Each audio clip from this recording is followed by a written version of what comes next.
Olá, queridos, muito boa noite a vocês, graças a Deus pela sua vida. Vamos fazer uma oração para nós começarmos. Meu Deus e Pai, em nome de Jesus, eu quero orar nesse momento, consagrar ao Senhor as nossas vidas, pedir que realmente o Teu Espírito Santo tenha liberdade em estar conosco nesta noite, que a Tua palavra, como sempre, seja um divisor de águas na nossa vida, que nós possamos receber muito do Senhor e a Tua palavra se torne mais uma vez rema em nós, em nome de Jesus. Amém, queridos? Como eu disse, glória a Deus pela sua vida, glória a Deus por você estar aí me ouvindo, em nome de Jesus. Queridos, nós vamos falar hoje um pouco sobre a correção e sobre o tratamento de Deus. A correção e o tratamento de Deus nas nossas vidas, na minha e na sua vida. Amém? Nós vamos ler aqui e começar lendo o texto. Se você puder, gostaria que você abrisse a tua Bíblia no livro de Isaías, capítulo 29.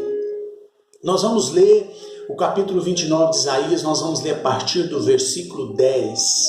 Mas todo esse capítulo de Isaías 29, ele fala sobre o tratamento de Deus. Deus está tratando com Israel, porque Israel começa a entender que consegue viver sem Deus. Uma certa época, o povo da cidade de Ariel, a cidade que faz parte de Israel, começa a entender que conseguiria viver sem Deus, que consegue a fazer as coisas, ter as suas revelações, ter os seus afazeres, ter a sua vida normal sem precisar de Deus. Por isso, então, Deus vem com um tratamento sobre Israel para mostrar realmente para Israel que Israel depende sim dele. Deus mostra e prova para esse povo de Israel que sem ele nós não podemos fazer nada. Amém? Glória a Deus. As igrejas realmente entenderam que conseguem, de repente, fazer um culto sem Deus. Você entendeu, querido? Quando você aprende a fazer algo e não depende mais daquele que te ensinou, ou pelo menos acha que não depende, pelo menos imagina que não depende. Amém? Vamos então ler Isaías capítulo 29, nós vamos ler a partir do verso 10. Amém? Acompanhe comigo aí. Diz assim: o Senhor trouxe sobre vocês um sono profundo, fechou os olhos de vocês que são os profetas, cobriu a cabeça de vocês que são os videntes. Para vocês toda esta visão não passa de palavra selada num livro. E se vocês derem o livro a alguém que saiba ler e lhe disserem: leia, por favor, ele responderá: não posso. Está selado, ou seja, está lacrado. Versículo 12: ou se vocês derem o livro a alguém que não saiba ler e lhe disserem: leia, por favor, ele responderá: não sei ler. O Senhor diz: esse povo que se aproxima de mim com a boca e me honra com os lábios, mas o seu coração está longe de mim. A adoração que me prestam é feita só de regras, ensinada por homens. Versículo 14: por isso, uma vez mais, deixarei atônito esse povo, com maravilhas e mais maravilhas. A sabedoria dos sábios perecerá, a inteligência dos inteligentes desvanecerá. Ai daquele que descem às profundezas para esconder seus planos do Senhor, que agem nas trevas e pensam: quem é que nos vê? Quem ficará sabendo? Vocês viram as coisas pelo avesso, como se fosse possível imaginar que o oleiro é igual ao barro. Acaso o objeto formado pode dizer àquele que formou: ele não me fez? E o vaso poderá dizer ao oleiro: ele nada sabe? Acaso o Líbano não será logo transformado em campo fértil e não se pensará que o campo fértil é uma floresta? Naquele dia os surdos ouvirão as palavras do livro e não mais em trevas e escuridão os olhos dos cegos tornarão a ver. Mais uma vez os humildes se alegrarão no Senhor e os necessitados exultarão no Santo de Israel. Será o fim do cruel, o zombador desaparecerá e todos os olhos inclinados para o mal serão eliminados, os quais com uma palavra tornaram réu o inocente. No tribunal trapaceiam contra o defensor, com testemunho falso impedem que se faça justiça ao inocente. Por isso o Senhor que redimiu Abraão diz à descendência de Jacó: Jacó não será mais humilhado e o seu rosto não tornará a empalidecer. Versículo 23. Quando ele vir em seu meio os seus filhos, a obra de minhas mãos, proclamará o meu santo nome, reconhecerá a santidade do Santo de Jacó. Versículo 24 e último. E no temor do Deus de Israel permanecerá. Os desordeiros de espírito obterão entendimento e os queixosos aceitarão a instrução. Amém, amado? Até aqui. Então, querido, esse é um texto maravilhoso, um texto que nós podemos ler milhares de vezes, vamos dizer assim, e sempre ele trará uma revelação diferente para nós.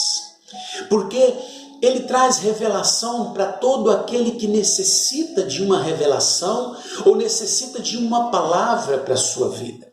Um texto muito rico que traz para nós realmente aquilo que nós precisamos ouvir da parte de Deus. Amém? O texto começa com Deus fazendo cair em um sono profundo aqueles que tinham uma visão própria. Aqueles que não eram mais visionários, mas da parte de Deus. Aqueles que não tinham uma visão vinda da parte de Deus, que achavam que a sua visão era uma visão que eles poderiam ter e executar segundo a sua visão, que estava tudo certo. Querido, Deus vai lá então e fecha os olhos dos profetas que profetizam sem a sua revelação. A Bíblia diz isso. A Bíblia diz que ele cobre a cabeça do vidente. Para quê? Para que ele não consiga enxergar o futuro baseado na palavra de Deus. Para mostrar realmente para essas pessoas que sem Deus nós não somos nada. Interessante que qualquer semelhança com os dias de hoje realmente não é mera coincidência. Porque Deus está falando conosco ainda nos dias de hoje. Amém? E ele diz no versículo 11, para vocês toda essa visão não passa de palavras seladas em um livro. Ou seja, vocês até vão tentar buscar sabedoria e visão nas Escrituras, mas elas não serão reveladas a vocês. Porque elas vão estar seladas. Elas não vão dar a revelação que vocês precisam. Vamos continuar lendo o versículo 11. E se vocês derem o livro a alguém que saiba ler, e lhe disserem, leia, por favor, ele responderá, não posso, está lacrada. Olha só, versículo 12 diz, ou se vocês derem o livro a alguém que não saiba ler, e lhe disserem, leia, por favor, ele responderá, eu não sei ler. Então ele está dizendo aqui que nós vamos ficar desesperados pela palavra, desesperados pela presença de Deus, e vamos buscar recursos, mas não teremos um entendimento para abrir as Escrituras e conseguir entender, tirar a revelação daquilo que Deus tem para nós. E nós vamos pedir às pessoas para lerem, e uns vão dizer assim, olha, eu não posso porque está lacrado esse livro, está selado, não tem como tirar o entendimento dele. E outros vão dizer, mas eu não sei ler. Ou seja, vocês vão até tentar, de todas as formas, tirar o conteúdo de Deus, mas vocês não vão conseguir.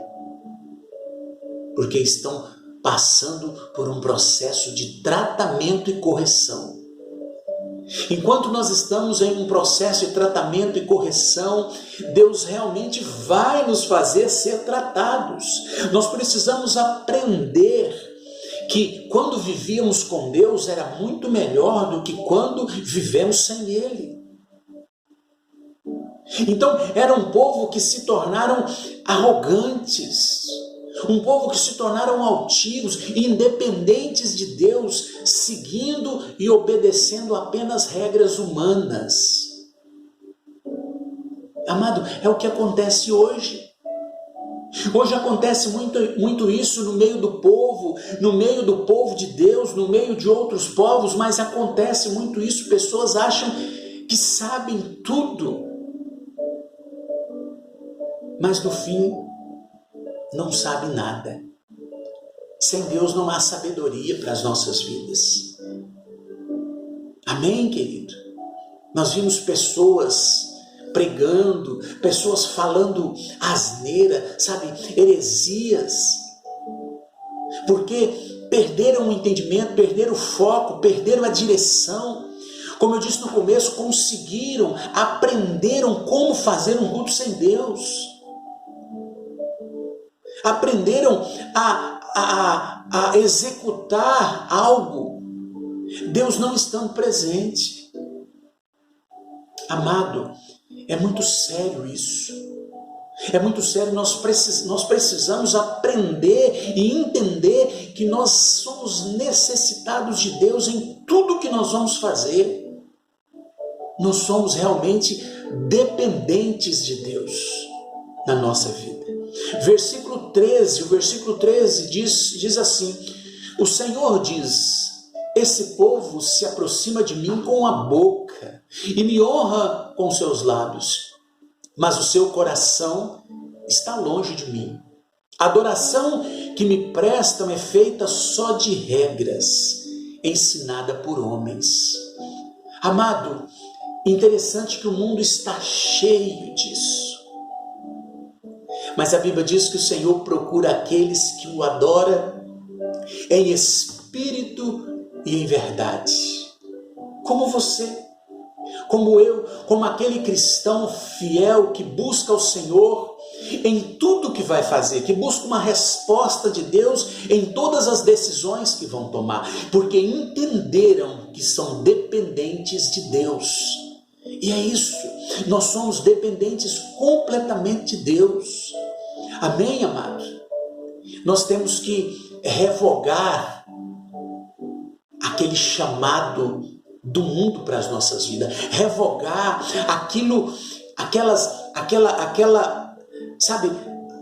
aquele convite, me fugiu a palavra, aquele convite do mundo, aquele convite das coisas erradas para as nossas vidas e dizer, eu não faço, dizer eu não quero, eu dependo de Deus, eu vou buscar uma direção em Deus para ver se realmente eu posso fazer isso, porque se Deus não se agradar daquilo que eu quero fazer, daquilo que é o meu desejo fazer, então eu não farei.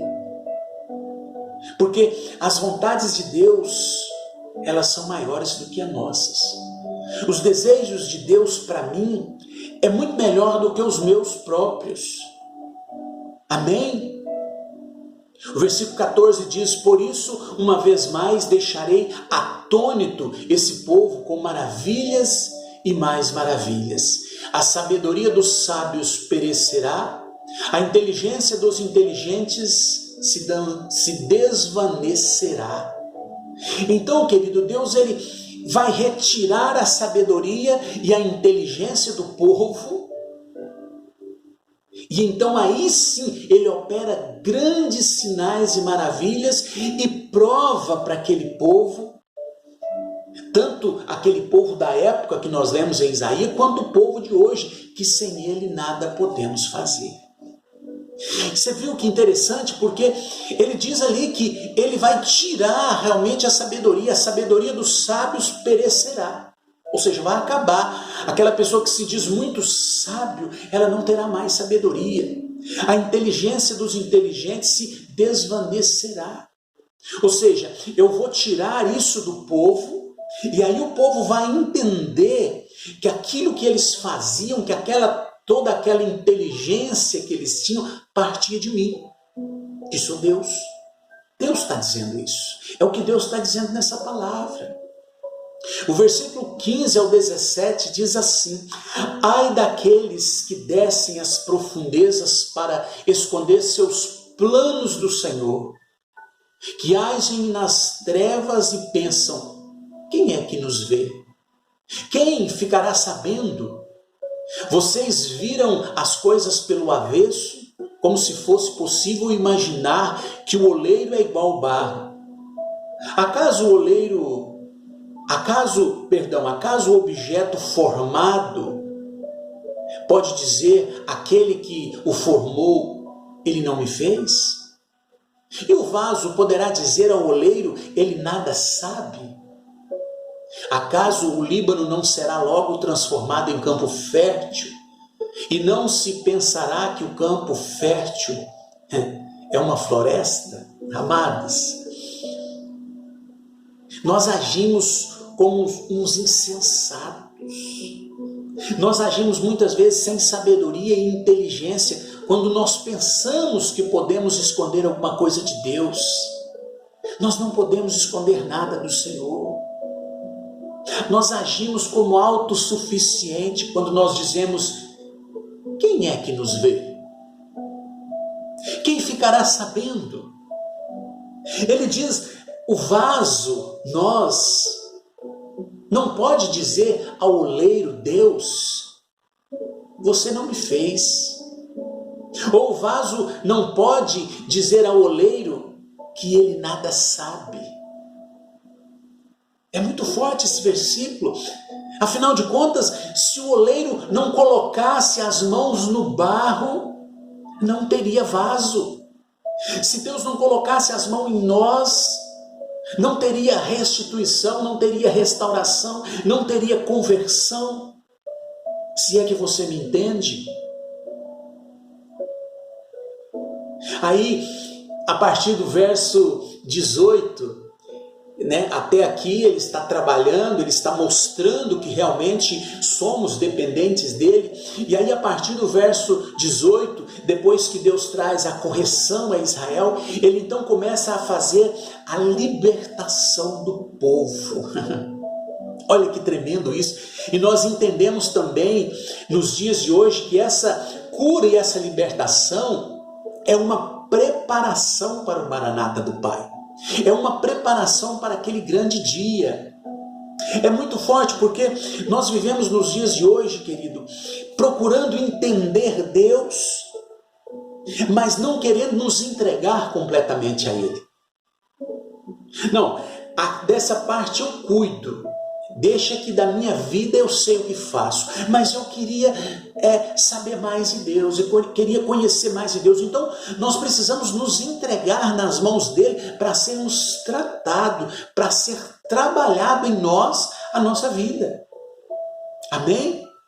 A partir do versículo 18, vamos ler agora até o final, do 18 ao 24, diz assim: naquele dia os surdos ouvirão as palavras do livro. Olha, já começaram a ouvir, já começou a ser tirada a venda dos olhos e aquilo que estava tampando os ouvidos. Naquele dia, os surdos ouvirão as palavras do livro, e não mais em trevas e escuridão. Os olhos dos cegos tornarão a ver. Mais uma vez, os humildes se alegrarão no Senhor, e os necessitados exultarão no Santo de Israel. Será o fim do cruel, o zombador desaparecerá, e todos os olhos inclinados para o mal serão eliminados. Versículo 22. Por isso o Senhor que redimiu Abraão diz à descendência de Jacó: Jacó não será mais humilhado, e o seu rosto não tornará a empalidecer.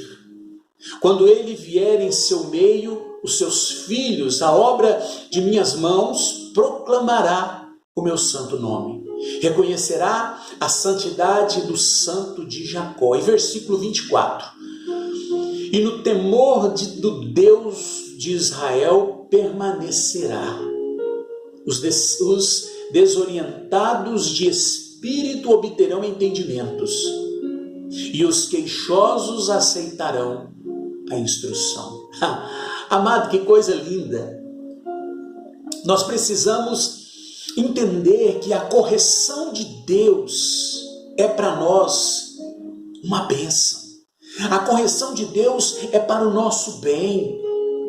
O desordeiro, querido, aquele que está em declínio espiritual, ele precisa ser corrigido e tratado por Deus para ele ser poupado naquele grande dia. Amém? A Bíblia diz que o Senhor disciplina quem Ele ama. O Senhor nos ama tanto, os seus filhos, ama tanto nós, os filhos dele, que Ele disciplina, Ele corrige. Tem um texto na Bíblia muito conhecido que diz que ainda que eu passe pelo vale da sombra da morte, não temerei mal algum, porque a tua vara e o teu cajado me consola. Vara fala de correção, de ensino. E o cajado fala de guiar pelo caminho correto.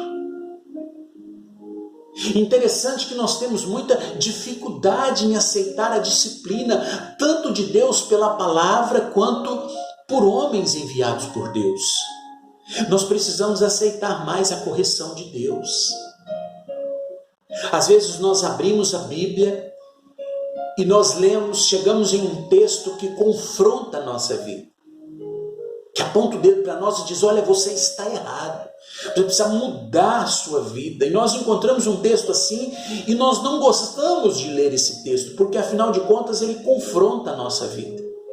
Ou quando nós encontramos alguém, o seu pastor, o seu líder, um amigo, um irmão, que chega para nós e diz assim: olha, você não deve continuar fazendo isso, que você está errado. A Bíblia não concorda com isso, a Bíblia, ela condena isso que você está fazendo, você deve voltar atrás, você não pode fazer isso. Nós não aceitamos muitas vezes essa correção de uma outra pessoa. E nós precisamos, com certeza, aceitar, querido. Precisamos aceitar. A Bíblia diz, tanto no livro de Provérbios, no Antigo Testamento, quanto em Hebreus, no Novo, ela diz assim, meu filho, não despreze a disciplina do Senhor, nem se magoe com a sua repreensão. Pois o Senhor disciplina quem ama, assim como o pai faz ao filho de quem deseja tanto bem. Olha só. Então, se Deus está disciplinando eu e você nesta noite, é porque Ele quer bem para nós. É porque Ele quer nos preparar para aquele dia, para aquele grande dia. Ele quer trazer de volta a nossa visão espiritual. Ele quer trazer de volta a nossa segurança, a nossa certeza. Quer aumentar a nossa fé. Querido, nós não podemos fugir da disciplina e da correção de Deus, jamais. Aliás, nós precisamos ir atrás dela. Nós precisamos buscar essa correção, se nós quisermos estar preparados para encontrar o Senhor naquele dia. Nós precisamos entender, amados, que a correção de Deus, ela fortalece o cristão, ela fortalece a nossa vida, ela fortalece a nossa fragilidade. É verdade isso. O Senhor disciplina quem ama, então eu preciso e quero ser disciplinado por Deus sempre.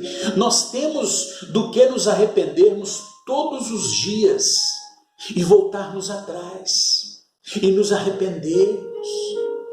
E dizermos assim: Pai, eu reconheço que eu preciso da sua correção. Eu preciso da sua libertação, Pai. Para eu estar preparado para aquele dia. Nós precisamos ter na nossa boca, na ponta da língua, vamos dizer assim, o arrependimento pela fuga da correção. Amado, porque quando eu fujo da correção de Deus, quando eu fujo da instrução do Senhor para mim, na verdade eu estou fugindo do arrependimento. Eu estou fugindo de deixar de lado aquilo que me separava de Deus. Amém ou não? Então, eu preciso aprender nesta noite, com a palavra de Deus, que nos ensinou nesta noite, que a disciplina do Senhor vem para fortalecer a minha vida. Ela vem para me colocar no lugar que é meu por direito, mas debaixo da submissão do Pai. Porque o Senhor é a minha autoridade, o Senhor é a sua autoridade. Ele dita as regras para mim e para você. E se o Senhor muitas vezes tira ou fecha os nossos ouvidos espirituais e os nossos olhos espirituais, se nós muitas vezes não conseguimos ouvir o Senhor em meio às aflições, não conseguimos enxergar uma saída para as nossas vidas, é porque o Senhor quer que nós ouvimos mais Ele e enxergamos mais com seus olhos, tenhamos mais visão espiritual. Às vezes nós saímos aí fazendo o que dá na nossa cabeça, fazendo aquilo que o nosso coração manda. E a Bíblia diz que o coração é enganoso. O coração engana nós precisamos fazer aquilo que Deus, é aquilo que o Espírito Santo nos coordena, nos instrui a fazer. Então, quando nós estivermos cegos, surdos e mudos, não conseguirmos mais ouvir e nem enxergar espiritualmente, é porque o Senhor está trabalhando as nossas vidas espirituais. Então, deixe Deus tratar, deixe Deus trabalhar. Eu e você estamos em obras, e um dia essa obra chegará ao fim. O Senhor cumprirá a obra na nossa vida. Amém? Mas se nós deixarmos. Então, que nessa noite, durante essa palavra, pequena palavra nesta noite, nós possamos entender que aquilo que vem para nossa correção é aceito, é entregue nas mãos do Senhor as nossas vidas para ser trabalhada, ou pelo menos deveria ser assim. Amém, querido? Que nessa noite você possa, eu e você possamos ter entendido que o que o Senhor quer é a nossa sinceridade. O Senhor quer que nós o busquemos em espírito e em verdade.